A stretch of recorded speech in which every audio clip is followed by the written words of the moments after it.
तो अभी तक हम लोगों ने टोटल ग्लेशियर स्टेट्स में 3 लॉ को पढ़ लिया है। चौथा लॉ मैंने तुम लोगों को पढ़ने को कहा था, दैट इज एवोगैड्रोस लॉ। तो आपने जो स्टार्टिंग में अभी 3 लॉज पढ़े, उनमें जो पहला लॉ था दैट इज बोल्स लॉ। दूसरा वाला जो हमने कल की क्लास में पढ़ा था दैट वाज आपका चार्ल्स लॉ।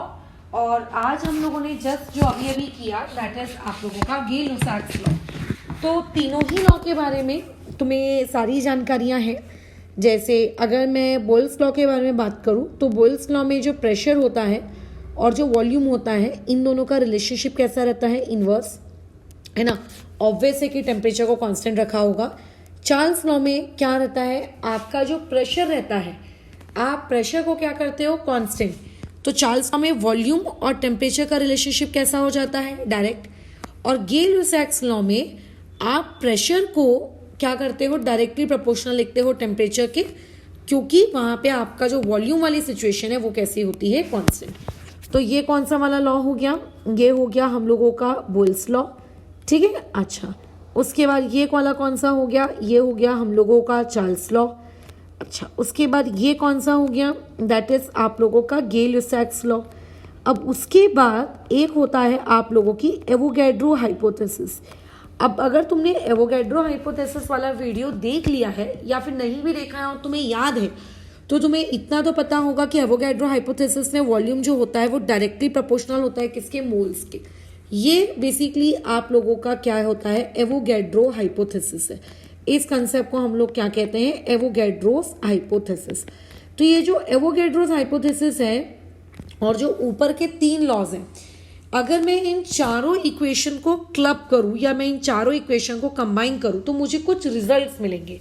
जैसे कि समझाइए कौन से रिजल्ट, काहे के रिजल्ट। देखो, पहले बात तो तुम यहां पर ध्यान देना, अगर मैं इन दोनों इक्वेशंस को क्लब करती हूं, ठीक है, इक्वेशन नंबर 2 को और इक्वेशन नंबर 4 को, तो मैं यहां से क्या लिख सकती हूं, बताओ। यहां से मैं ये लिख सकती हूं कि जो वॉल्यूम है वो आप लोगों के डायरेक्टली प्रोपोर्शनल है किसके, आपके एनटी के। इतना तो समझ में आता है फ्रॉम इक्वेशन नंबर 2 एंड 4, बिल्कुल ठीक है। और अगर मैं यहाँ पे ये देखूं कि आप लोगों का जो इक्वेशन नंबर 1 है, ठीक है, अगर मैं इक्वेशन नंबर 1 पे अपना फोकस लेकर हूँ तो इक्वेशन नंबर 1 में प्रेशर और वॉल्यूम इन दोनों के बीच का रिलेशनशिप कैसा है, इनवर्स है। यानी कि अगर मैं यहाँ पे बस इतना स्टेटमेंट लिख दूं कि इस इक्वेशन को देखो और इस इक्वेशन के बाद आप इक्वेशन नंबर 1 को देखो, तो इक्वेशन नंबर 1 से क्या समझ में आ रहा है कि वॉल्यूम और प्रेशर ये दोनों एक दूसरे के इन्वर्सली प्रोपोर्शनल है। अब अगर मैं इन दोनों इक्वेशंस को क्लब करूं तो यहां से क्या मैं ये कह सकती हूँ, volume is proportional to n T upon में पी कहा जा सकता है। अगर P को मैं V के पास ले जाऊं तो यहां से आप ये कह सकते हो कि PV is proportional to NT, कह सकते हैं। अब पूरी दुनिया जानती है कि जब प्रोपोर्शनैलिटी का साइन हम हटाते हैं, उसके बदले में जब हम इक्वल टू इंट्रोड्यूस करते हैं, तो इक्वल टू इंट्रोड्यूस कर देने के बाद वहां पे हमें क्या लिखना पड़ता है, कांस्टेंट टाइम्स ऑफ व्हाट, आप लोगों का NT, ठीक है। अब जो यहाँ पे कांस्टेंट होता है ना, ये कांस्टेंट आप क्या लेते हो, तो मैंने देखो अपनी खुद की स्वेच्छा से कांस्टेंट इंट्रोड्यूस नहीं किया है, ठीक है। बट यहाँ पे जो कांस्टेंट बेसिकली लिया जाता है दैट इज आप लोगों का R, और इसी कांस्टेंट को हम लोग क्या कहते हैं, हम लोग मोल कंसेप्ट से इसको पढ़ते आ रहे हैं, that is universal gas constant. यानी कि आप कोई सी भी गैस लो, ठीक है, चाहे आइडियल हो या फिर रियल हो, हाइड्रोजन मतलब डाई एटॉमिक हो या फिर इनर्ट गैस जैसी मोनो एटॉमिक हो या ओजोन के जैसी हो, कोई सी भी आप गैस लीजिए, ये सभी गैसेस के लिए ये जो वैल्यू रहती है ना, this value comes out to be what, आप लोगों का कांस्टेंट, ठीक है। अच्छा, अब इसके अलावा ये जो R है, इस R की बहुत सारी वैल्यूज हम लोगों ने ऑलरेडी मोल कंसेप्ट वाले चैप्टर में पढ़े हैं, बट मैं फिर से एक बार रिकॉल करा देती हूँ कि आपकी ये वैल्यू होती क्या है। तो देखिए, R की जो वैल्यूज है, अगर जो सबसे कॉमनली यूज्ड यूनिट है वो होता है 0.0821, लेकिन ये यूनिट का प्रयोग तब किया जाता है जब हमारे पास वॉल्यूम लीटर में हो, जब प्रेशर हम लोगों का ATM में हो और टेम्परेचर हम किस में ले रहे हैं, आपके केल्विन में ले रहे हैं, तब इसका यूज करते हैं। या फिर मान लेना अगर आप लोगों का जो ये है लीटर एटीएम, ठीक है, अगर आप ये यूज ना करते हुए आपको अगर जूल्स चाहिए, ये यूजुअली हम लोग थर्मोडायनेमिक्स में इसका बहुत ज्यादा यूज करेंगे, तो वैल्यू होती है आप लोगों की 8.314, ठीक है। और तब यूनिट आप लोगों की किस में कन्वर्ट हो जाती है, ये देखो, ये पूरा का पूरा लीटर एटीएम ये हट जाता है, इसके बदले में आ जाता है आप लोगों का कौन सा टर्म, जूल। जूल के बाद आ जाएगा अगेन वही घिसा पिटा मोल इनवर्स केल्विन इनवर्स। तो आपको यूनिट एक्चुअली याद रखनी है, आपको चीज़ें याद रखनी है कि किस वक्त पे कब हम लोगों ने कौन सी वैल्यू यूज करना है। अगर आंसर जूल में है तो आर की वैल्यू ये लेंगे, अगर आंसर लीटर एटीएम में रिपोर्ट करना है तो ये लेंगे। अच्छा, उसके अलावा कई बार हम लोग कैलोरीज में भी बात करते हैं, तो कैलोरीज की अप्रोक्सीमेट वैल्यू हम लोग लेकर चलते हैं। जब हमको आर कैलोरीज में लेना हो, कैलोरीज के टर्म्स में, तो 2 लेते हैं। वैसे वो 1.8 समथिंग कुछ आता है, बट हम उसको 2 लेके चलते हैं, ठीक है। और ये आ जाएगा आपका 2 कैलोरी और आपका मोल इनवर्स और यहाँ पे केल्विन इनवर्स, ठीक है। अच्छा, और एक नोट जो तुम्हें हमेशा याद होना चाहिए, जो कई बार न्यूमेरिकल सॉल्व करते वक्त तुम लोगों का लाइफ सेविंग जैकेट के जैसे काम करेगा, वो ये कि 0.0821 को आप अप्रोक्सीमेटली 1/12 ले सकते हो, ठीक है। ये बात ध्यान रखना। मतलब जो आपकी इक्वेशन होती है PV इक्वल्स टू nRT, कई बार कैसा होता है कि टेम्परेचर या फिर मान लेते हैं कोई ऐसी वैल्यू आपको क्वेश्चन में दी हुई रहती है, ठीक है, जिस वैल्यू को देखकर आपको ऐसी फीलिंग आ रही है कि अरे यार मेरा टेम्परेचर ना 240 केल्विन दिया है, कितना अच्छा होगा अगर आप R की वैल्यू 12 ले लो, तो 12 नीचे से और ऊपर का 240 केल्विन आपस में कैंसल आउट हो जाएगा ना। तो ऐसे जगहों पर आपको ये वाली वैल्यू का इस्तेमाल करना है अपने भेजे का प्रयोग करते हुए। तो बेसिकली जब हम लोग Boyle's law, Charles law, Avogadro's law, Gay-Lussac's law, इन सारी इक्वेशंस को एक साथ देखते हैं तो उसका रिजल्ट ये निकल के आता है कि हम लोगों को वहां से क्या मिलती है, एक आइडियल गैस इक्वेशन मिलती है।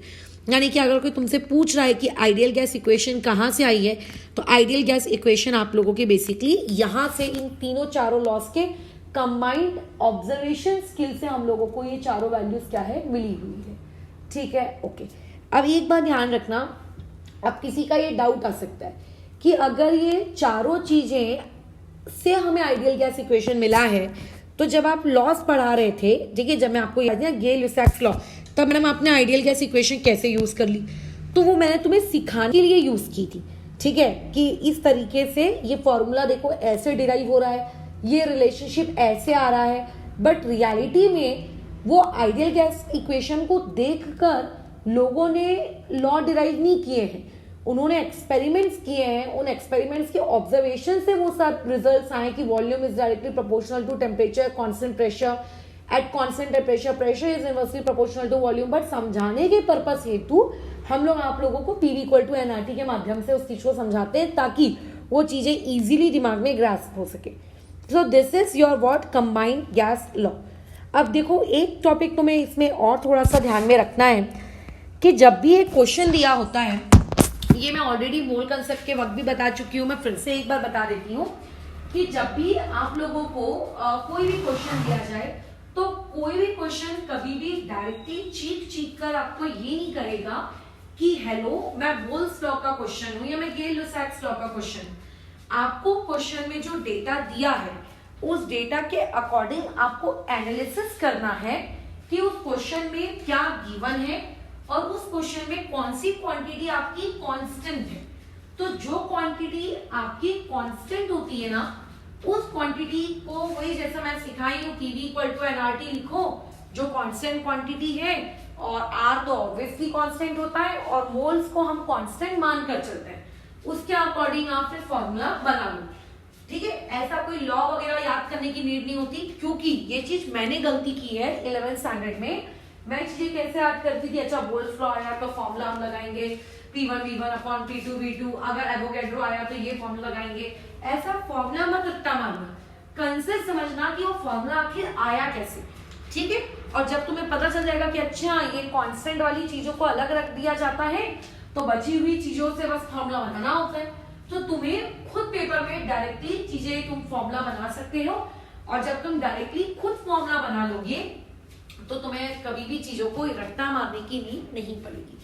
तो अभी मान लेते हैं कोई सवाल आप पढ़ रहे हो, उस सवाल में आप देख रहे हो कि ये कांस्टेंट है, वो कांस्टेंट है, ऐसा है वैसा है, बहुत अच्छी बात है, आपको चीजें समझ में आ गई।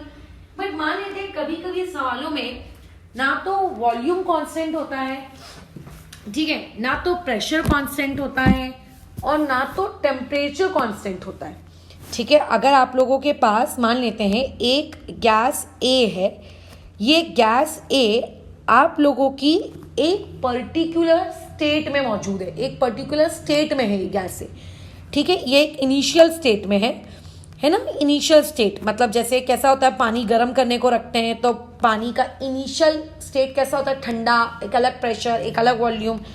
और फिर मान लेते हैं यही सेम गैस ए इनिशियल स्टेट से कहाँ पे चली गई, आप लोगों के फाइनल स्टेट में चली गई, समझ रहे हो? ओके, अब उसके बाद बताइए क्या होगा। मान के चलती हूँ मैं कि इनिशियल स्टेट में उस गैस ए का जो प्रेशर है वो था P1, जो वॉल्यूम था वो है V1 और जो टेम्परेचर है T1। एक स्टूडेंट एक्सपेक्ट क्या करता है कि जब वो स्टेट नंबर 2 में चली जाएगी तो कुछ ना कुछ तो मैडम कांस्टेंट होना चाहिए। ऐसा जरूरी नहीं है कुछ ना कुछ कांस्टेंट हो सकता है प्रेशर भी चेंज हो जाए, हो सकता है वॉल्यूम भी चेंज हो जाए, हो सकता है टेम्परेचर भी चेंज हो जाए। तो वो इंसान फिर कंफ्यूज हो जाता है कि हम लोग, आप बताइए कौन सा फॉर्मूला लगाए, ना तो P1 V1 लगा सकते हैं, मतलब जो फॉर्मुलेज बेसिकली अपने लॉज में पढ़े उसमें से हम कौन सा लगाएं। तो इसीलिए कह रही हूँ फॉर्मूला रटो मत, बहुत ही सिंपल सा कंसेप्ट है। क्या है बोलो, PV = nRT। आपके पास अभी कांस्टेंट क्या है, आप एक ही गैस के लिए बातचीत कर रहे हो तो मोस्ट ऑब्वियसली डेफिनेटली कांस्टेंट होंगे।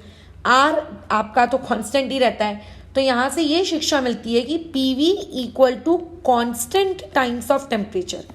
क्या ये बात समझ में आती है? बस ये जो एक्सप्रेशन आपको मिला है, इसी एक्सप्रेशन से आप दो कंडीशंस बना लो, मतलब एक इनिशियल स्टेट के लिए फॉर्मूला और एक फाइनल स्टेट के लिए फॉर्मूला। तो इनिशियल स्टेट के लिए फॉर्मूला क्या बन जाएगा, P1 V1 = constant times of that T1, और उस तरफ क्या बन जाएगा, P2 V2 = that constant times of T2। अब बस दोनों को आपस में डिवाइड कर दो, तो यहां से एक्सप्रेशन आ गया P1 V1, आप हमने बोलो कितना, P2 V2 = कितना, T1 T2, है ना। अच्छा, अब इसी चीज को सजा धजा के किताबों में लिखा जाता है, P1/V1 अपॉन में T1 = P2 V2 अपॉन में बोलो कितना, T2।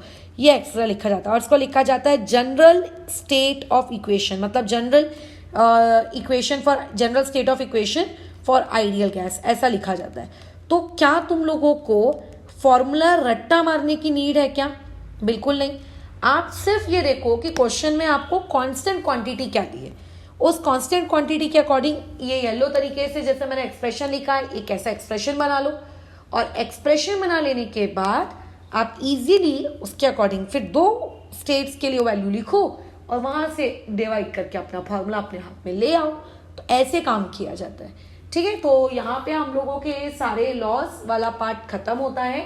अब कल की क्लास में हम लोग जो काम करेंगे वो न्यूमेरिकल प्रैक्टिस का काम करेंगे।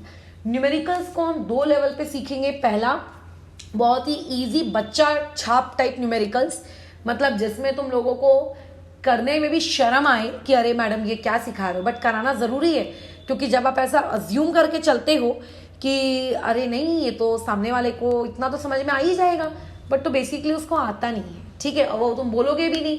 तो इसीलिए पहले अपन लोग बच्चा छाप वाले न्यूमेरिकल से शुरुआत करेंगे और आफ्टर दैट बच्चा छाप न्यूमेरिकल, फिर हम लोग थोड़े से एडवांस न्यूमेरिकल्स की तरफ आएंगे, ठीक है। ये हम लोगों का अभी तक का टारगेट रहेगा। अच्छा, उसके बाद सुनो जरा, जब आपके न्यूमेरिकल सेक्शन खत्म हो जाएगा तब हम एक बहुत ही सुंदर टॉपिक पढ़ेंगे। दैट सुंदर topic is hot air balloons. तुमने हॉट एयर बलून्स देखे होंगे, हो सकता है तुम में से कोई बैठा भी हो। तो जो हॉट एयर बलून्स होते हैं कैसे होते हैं, ऊपर हवा में जाते हैं, उनमें बास्केट होती है, लोग उसमें बैठ भी जाते हैं कभी कभी। तो उन हॉट एयर बलून से रिलेटेड कि वो उनकी लिफ्टिंग कैपेसिटी क्या है, कितना वेट वो बलून लिफ्ट कर पाएगा, एक्सेट्रा एक्सेट्रा।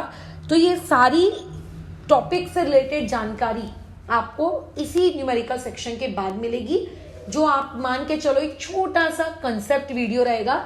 टॉपिक तो छोटा सी रहेगा, उससे रिलेटेड 2-3 न्यूमेरिकल्स करके हम उसको सीखेंगे, ठीक है। फिलहाल के लिए इसको ओवर करते हैं। कल की क्लास में हम लोगों का टारगेट रहेगा न्यूमेरिकल सेक्शन।